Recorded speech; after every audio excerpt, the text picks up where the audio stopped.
Hi everyone, welcome to the May Garden Tour. The beginning of May has been very wet and cold, but we had beautiful weather last week with temperatures going up to 20 degrees Celsius during the day and 10 degrees by night. So the garden is exploding accordingly. I think I've never been this far ahead in a garden season. So let's take a look and see all the things that are blooming, what's coming up next. We'll be starting over here on the roadside garden, and one of the changes that you'd notice is this dry river pathway that I'm currently creating, and I'll share more on that with you once it's done. But now let's look at the first border, which is beginning with this Leyland cypress. And then I have some hostas down here. I have to mention that this is a part shade garden bed, and it has morning sun and afternoon shade. So you'd notice lots of plants that are more shade loving, and as we progress down the garden bed, you'd notice that more and more plants are coming up that are sun loving. My peonies are beginning to open up. They're looking gorgeous. Right in front of that, I have the sedum autumn joy, some coleus that I'm considering putting here. I'm not quite sure yet. Then I have this little bluegrass that I have divided, more of them right in front here. Then I moved my birth bath over here. I still have a few alliums that are not completely done yet, but they're coming to the end of the season. And then you can see that my bleeding heart is not completely done yet, and the blooms are still looking so beautiful, so I'm happy to see that. Lots of drumstick alliums in the garden that are coming up as well. And behind that I have the yarrow that is now blooming. I've already put in some dahlias. This little salix here is looking just gorgeous. I wish I had two more of those right here. But all the foxglove around that are incredible. This one is already grown past my height, very tall. Has sent out multiple branches. And I started these from seeds actually. The original plant is the one I planted here. The other ones are not as far in growth, but they all seem to be doing quite well. Then I have some cat pajamas here at the front. Another little lime here. And behind that are some echinaceas, some roses. I see that I have the first bloom of the white roses there. Another blue hosta and autumn joy sedum. And then the rest of the garden bed really is where I removed all the grasses that we used to have here and just put in some evergreens of multiple types, brown cover evergreens like the blue star. Then I have this whip cup juniper here. So the blue spruce has sent out its new growth for the season, and the color is just so beautiful, so soft and beautiful to look at. The combination of that blue spruce and the red umbrella is really nice to look at. I think things are coming together quite nicely. But this garden bed as well, this new island here is looking quite nice as well. I mean, the two trees, the bloodgood Japanese maple and the orange dream, they're both doing great over here and providing exactly the type of contrast that I wanted to have. So the foliage and the color of the leaves of this orange dream Japanese maple is quite impressive. And the things that I put down in the garden bed itself, we yet to see some blooms because everything here is new, and we have a mixture of both sun-loving shrubs as well as cool weather things. There are many things here that are not supposed to be here that will be moving, but for right now, I'm very happy with how everything is looking. And I'll just have to make adjustments as the season progresses. Here's where we have the endless summers, the big leaf hydrangeas, all budded up. I hope that they're going to turn blue this season because I did work a bit harder this time on acidifying the soil, and I hope that we can see some blue blooms on these things in a few weeks' time. The New England asters pushing up growth. Then the clematis is growing on that tree like I hoped, and I see that it's putting on buds already, tiny little buds. So it's definitely going to bloom, and it'll be great to see that. Now moving on to the back garden. So all the noise you hear is from my kids. They are now using the pool and it's usually very loud when they are swimming. So yeah, it's what it is. Now, the limelights, hydrangeas. This is obviously not a limelight. You can tell by the redness of those stems compared to another limelight standing right next to it. So I cannot wait for those blooms to start showing so I know exactly what this is versus the other two. Now the more interesting thing here is my beautiful looking, gorgeous looking lavender hedge. It smells amazing. It's not completely blooming yet, but it has lots of buds. So it's really loud with my kids, but yeah, I do have some alliums in between the lavenders. And then in the containers here, I have roses, three standard roses, and one hydrangea.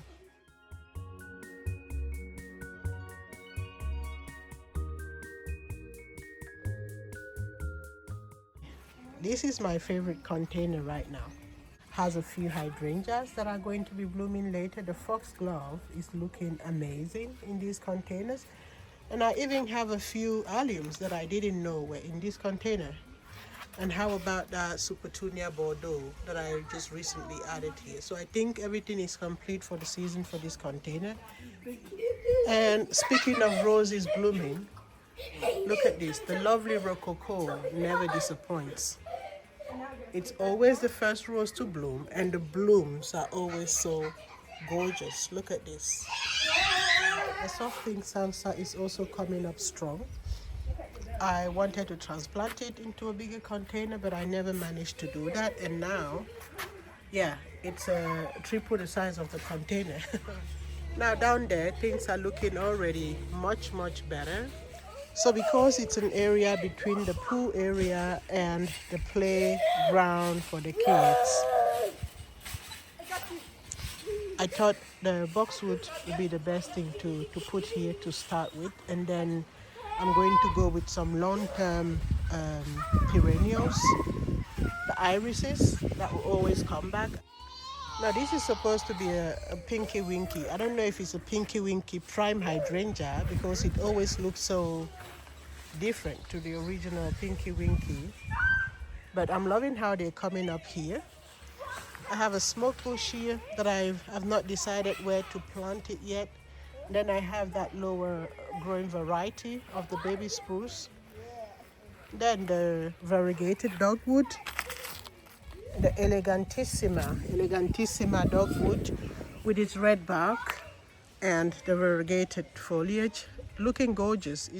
So this area is coming together nicely. I'm happy with how it's looking so far, and we'll see how it progresses throughout the season. Now, I have already planted my dahlias, and I'm happy to see that they're really loving the location in which I've put them in. As you can see, they are growing at different speeds. Some of them are giving buds already very low. I know that is a dinner plate dahlia that is already budding up, a ball is staying in the ground. And this one right here is shooting high, very high, and has no buds yet. So I'm already putting in a structure to support them. I planted a tall variety of zinnias here, and I'm hoping that they'll grow really tall. So far they're really low still. So it's all wait and see. My Wildside garden, as you can see, I'm not giving up on the battle with weeds. Various things back there, everything looking really happy, and I constantly work on it. We'll take a closer look later at that particular corner where I have multiple things growing. But first, let's check out my hedge of Annabelle hydrangea. I knew this thing was going to go wild this season. It's looking gorgeous, the foliage already, but I'm really scared that it will not have enough space because here we have the pool and that hedge right there, even though it's so good to have right here, it's exploding. It's already budded up. As you can tell, we have lots of buds. I think in the next 2 weeks or so, already see the blooms opening up. And some of them are taller than the others. But yeah, look at that. This is gorgeous. Look at that bloom. This is just beautiful. So right behind that is the vegetable garden that we're going to be looking at in a few minutes. So this area is mostly based or composed of hostas, hydrangeas, alliums. The most interesting thing right now is the Mount Everest alliums, which are over a meter's high. It's a work in progress, but I have a feeling that it's looking better this year than it did last year. So I'm making some progress. And I did cut back many of the trees that used to grow here. And I've gained more air. You know, there's more air circulation. Now we're moving towards the vegetable garden. Back here is where we have the potatoes in containers, all doing all right. And then we have the pear tree, which has beautiful little fruits, lots of them. And then our our apple tree, my green giants, doing what they're supposed to be doing, growing and taking up space. Happy with their performance so far. And then to the vegetable garden. We've been eating lots of salads from here. We've had a few rounds of Swiss chard harvest already. I still have some. Look at that. Is that a beet? No, this is a radish. That is long past harvesting period. And then we have the carrots that I never tinned. Let's see what they look like right now. So that's me tinning out the carrots, and you can see that we have some, well, edible baby carrots already. So if I wanted to, I could eat these, especially. This one is a good carrot to eat. And then because my herbs were drying out in these containers, I decided to plant some of them here.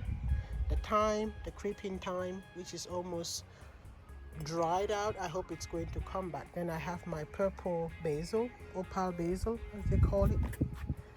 Then we have the sage here. Now I've already planted most of my tomatoes. You can see them growing here, looking strong, sending out blooms already. Underplanted with some marigold. This is my aubergine, eggplant. Now I need to come and harvest this broccoli because, as you can see, any minute now it's already blooming, but I can still cook it. So it turns out I was I got it right with the broccolis in these grow bags. They're all going to be ready for harvesting, and I can remove them and plant other things. So this turned out quite all right. However, on this side, I seem to have more leaves than vegetables actually. Look at this giant thing. It's growing, and I had to cut back some leaves because it was just so big. And yet there's no vegetable inside. So I was wrong. This is a Romanesco. And if you can see in there, there's a Romanesco head coming up. And that is, I'm so happy to see that, because that means this is also going to, in the next 2 weeks or so, you'll be ready for harvesting and you'll free up the space here. So this is beautiful. The strawberries in this raised bed are doing, and look at this one plant strawberry has lots of fruits. It's loaded with strawberry fruits. So these are Romanescos that I have here. Incredible. Wow, I'm so happy. And that one looks gorgeous. I haven't had lots of pests in the garden yet, and I'm hoping to harvest these things before the white butterfly takes over. So we have the Romanesco and the broccoli that are doing what they're supposed to be doing. Then we have the onions, which I don't know. I don't know if I should water them more, if I should fertilize them more.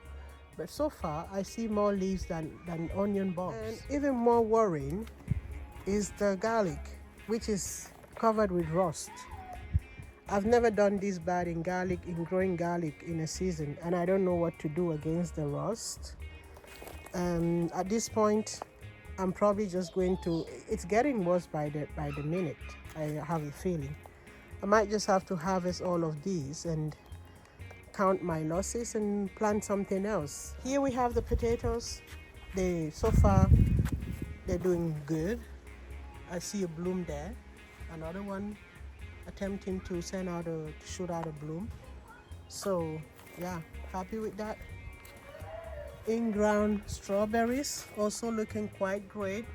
They could use some more water, but they're looking all right. Then we have the peas on this side, almost ready for harvesting. The ones that I started indoors and transplanted, I'm already harvesting a few pods of peas here.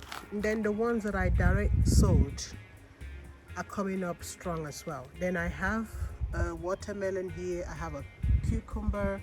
I've put in a melon, and with the intention of having everything grow up these trellis. Leeks,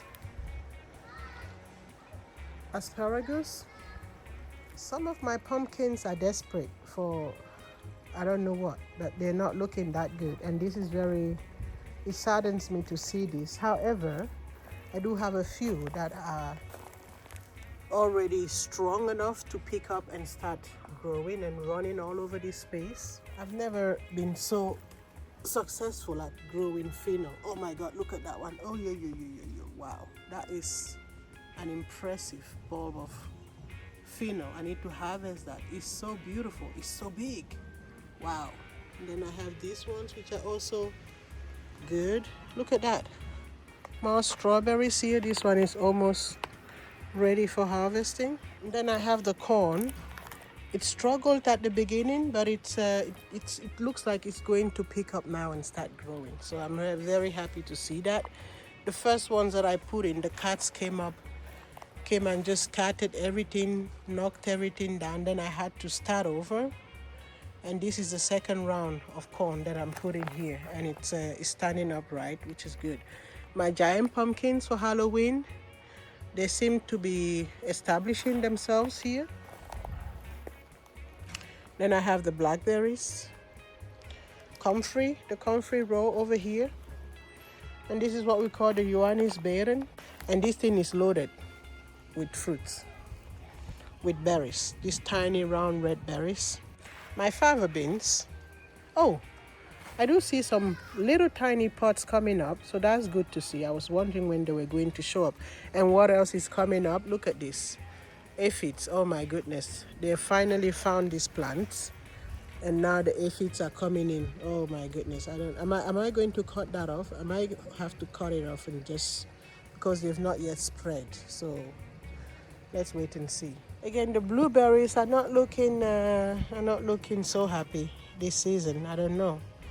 These are very tiny little berries that I'm seeing here, and I don't know that this is what they're supposed to look like. I've never seen berries this small, but maybe they just need more time. I don't know. So I recently bought some tomato cages that I'm trying out for the first time. And I have more tomatoes here in those cages. I do have lots of tomatoes waiting to be transplanted. But I got my hands on some cages recently, and I've planted a few in already just a few days ago. And the stems are really tiny, but this is because I waited way too long to transplant them. And I think they'll pick up and develop to become a bit bigger. Also, the strawberry tower is doing quite nicely. Oh yes, look at that.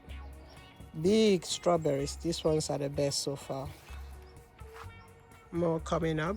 And then the first ones to ripen are in these little baskets on the wall, which are really, really difficult to maintain. They're always dry, so you cannot water them enough.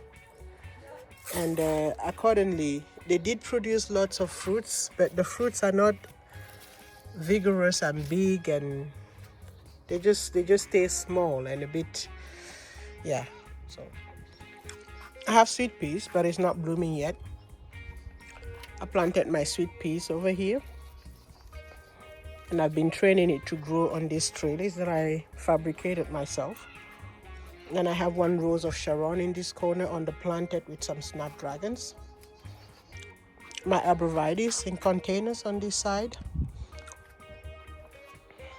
And then I decided to take out some arborvitaes here and put in some grasses. So this will cover the space going forward.